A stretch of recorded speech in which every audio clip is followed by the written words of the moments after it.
Hey guys, I was encouraged to do a vlog on this, so I'm going to go ahead and do that. I'm making a quick road trip out to Warren, Minnesota, where they have this 40th anniversary of this sheriff that encountered some sort of UFO and it hit his car and it damaged it, and so they're doing some sort of anniversary. I'll just pick this right back up when I get to Warren, and we'll go from there.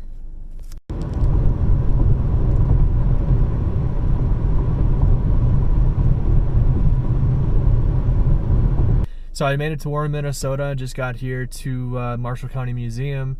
About to go in. Probably won't do a lot of talking to the camera because it's weird in this neck of the woods. But I'll try to get some clips of whatever I'm seeing that's mildly interesting, and we'll see how this goes. So.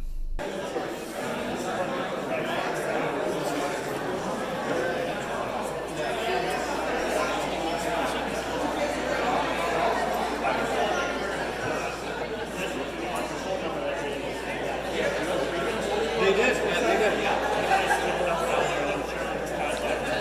This guy's in St. Paul, he's got a piece of the UFO. You got a piece of the UFO? Yeah. It could be tracked.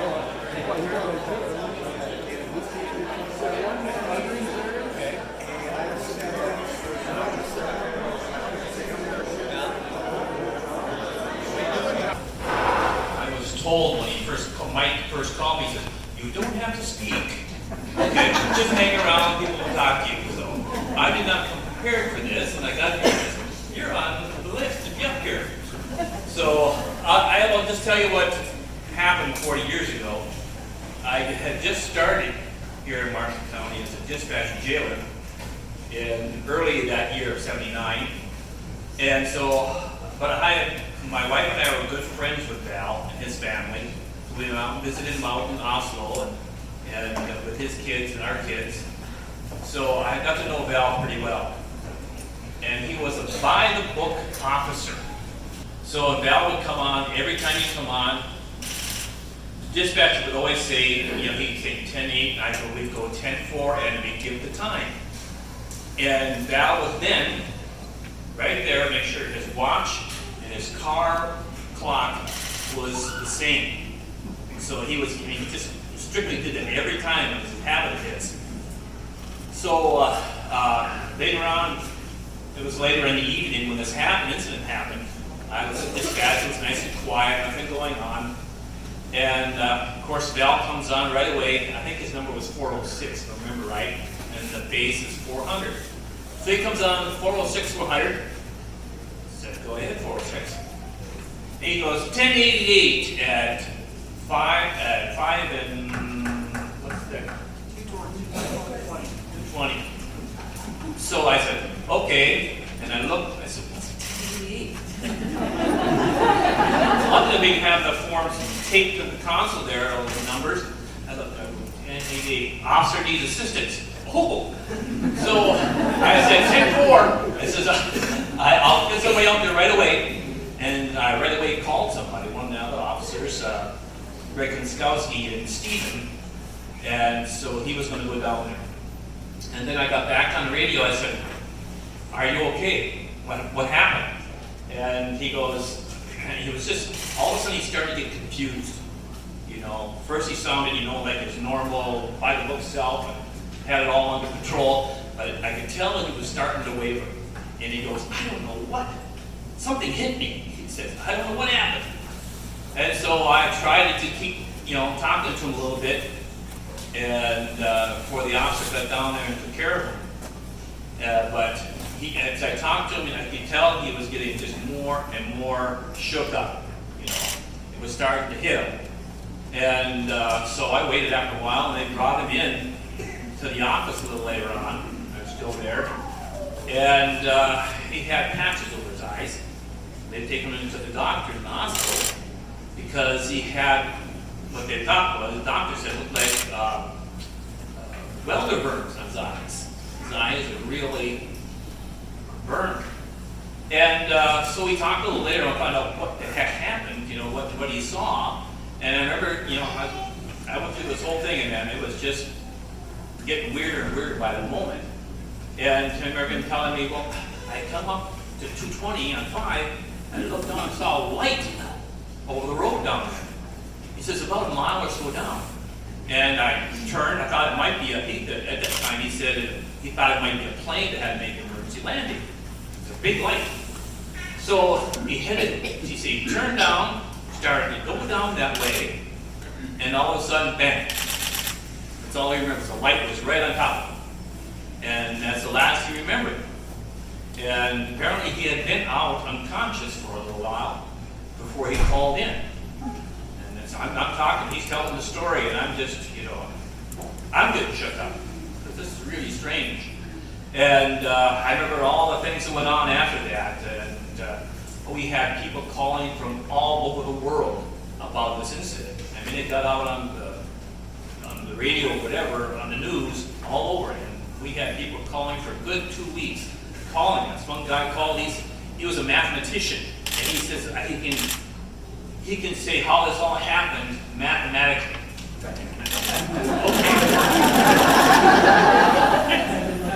Yes. And we had all kinds of strange calls. We had people calling and saying they had seen something out there, And I mean, this went on weeks. We had calls after calls, and letters we were getting in the mail. So I mean, those people who would doubt this, I mean, you can't. I mean, if you ever talk to him, and I know Val too afterwards, he did not want to talk about it. I mean, after a while, he said it was just shook up. It was causing problems with his family, his family life, and people calling and threatening him and everything else. So, but it was a good time to be there. I mean, that's something that I've never happened in my life, and never happened since or anything else. But ever since then, though, I've been interested in UFOs. So, but that's what happened, and I know it was real, and this car is something that I'm glad they put it in here because it was something. So, well, thank you very much for listening to me.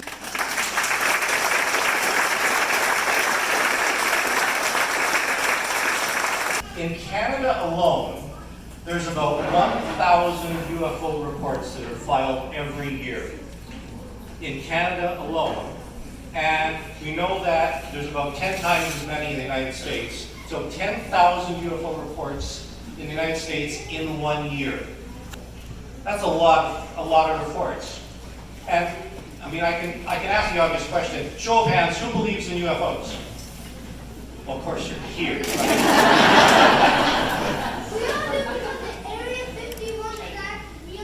Area 51.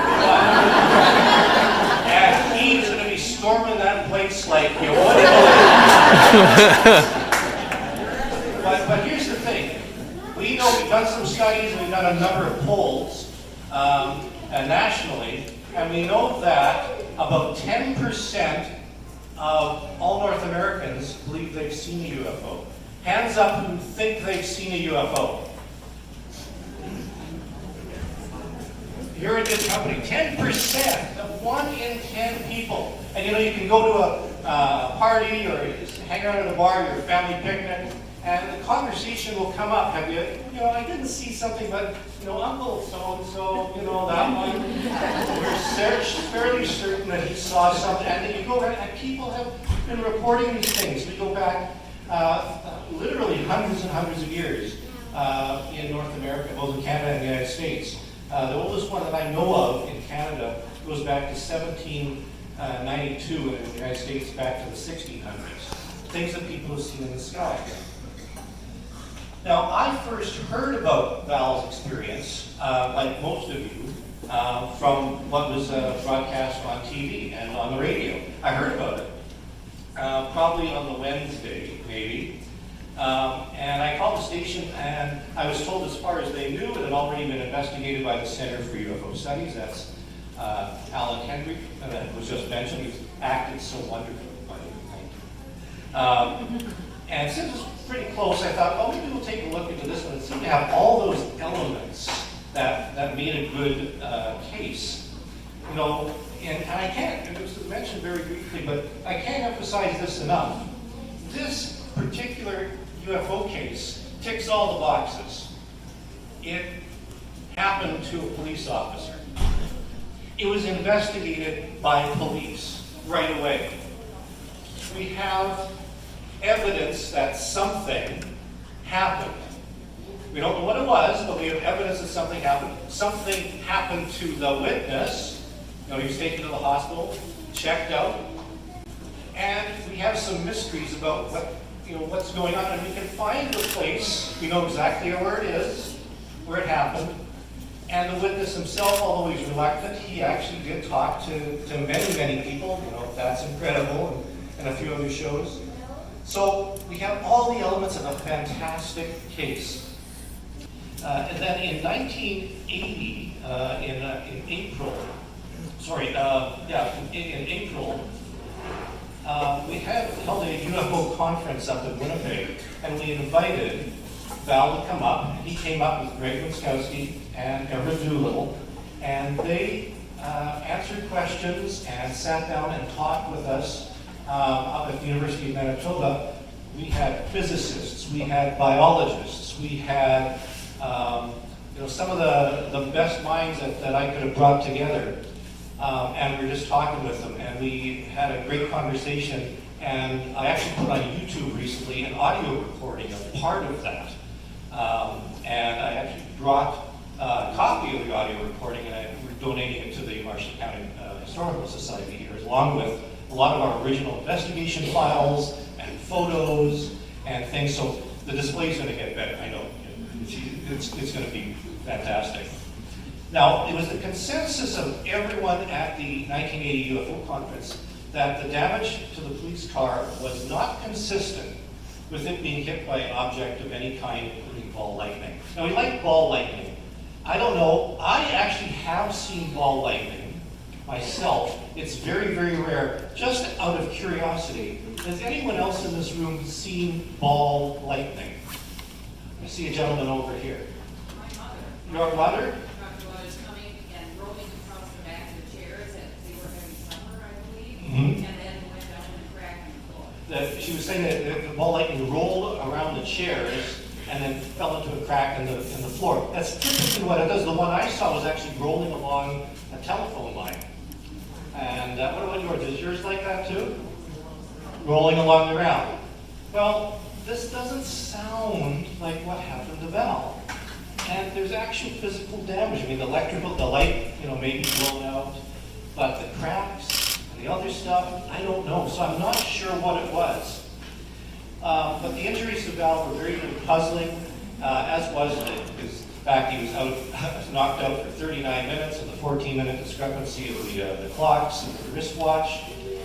And what's interesting, it wasn't a case in isolation. There were other UFO reports in and around Marshall County about the same time, and some that sound really, really familiar. I mean, I could cite a lot of cases. I know my MUFON colleagues are probably going to be doing stuff like that, telling you about the cases.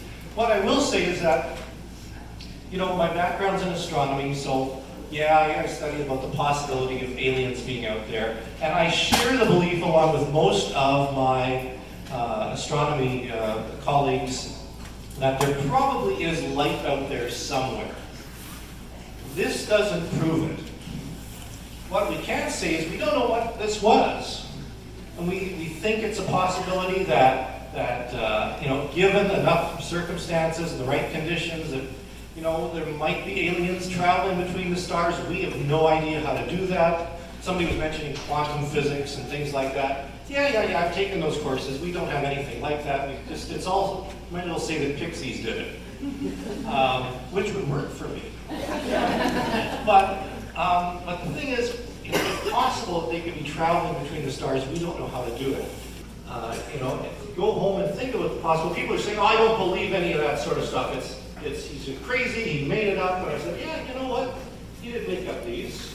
He didn't make up the injuries. You just heard from the dispatcher who said this guy doesn't make up stuff like that. He's a pretty solid guy. We know all about it. This actually happened. Whether it was aliens or not, I couldn't tell you. But it's something really, really strange. And as a scientist, I think science has to take another good look at the subject of UFOs. That's where I started. Thank you.